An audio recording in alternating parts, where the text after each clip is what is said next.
छोड़ा ना लेट करे, चाहे ऑनलाइन चाहे कैसे पेमेंट करे, रेट हम कम कर दिलियो। छोड़ा ना लेट करे, चाहे ऑनलाइन चाहे कैसे पेमेंट करे।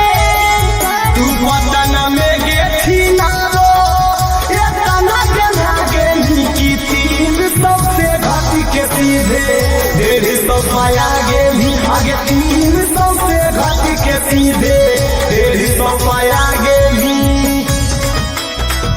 150 पाया गेली,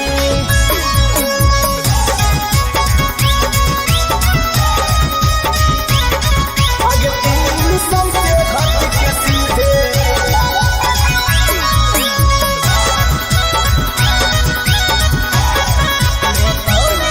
मैं कॉलेज वाली लड़की हूँ, कॉलेज मेरे पढ़ती हूँ।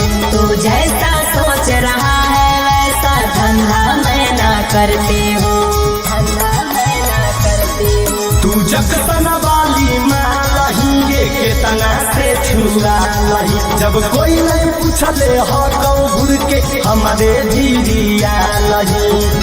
सुनो तुम भूल जाओ पहिल का बात पूछो, आई हूँ तेरे लिए तू रख ले पास में। तू पटना में गेथी ना रो, इतना गंगा गेली की 300 से घाटी के सीधे 150 पाया गेली, आगे 300 से घाटी के सीधे 150 पाया गेली, 150 पाया गेली,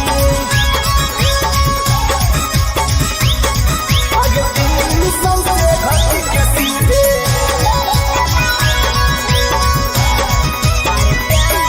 हर प्यार करके तुम तेरे बदनाम हो गई हूँ, मैं अच्छे खासे घर से थी सरेआम हो गई हूँ, सरेआम हो गई हूँ। सगरो हो तोरे चर्चा गे, कितना भदैलो परचा गे, अमिता आशिक से छौरी तोले बोही पॉकेट खर्चा गे। सुनो रे चिंटू राजा, मार के हमसे मजा, भाव क्यों खाते हो तुम, बजा के भरदम बाजा।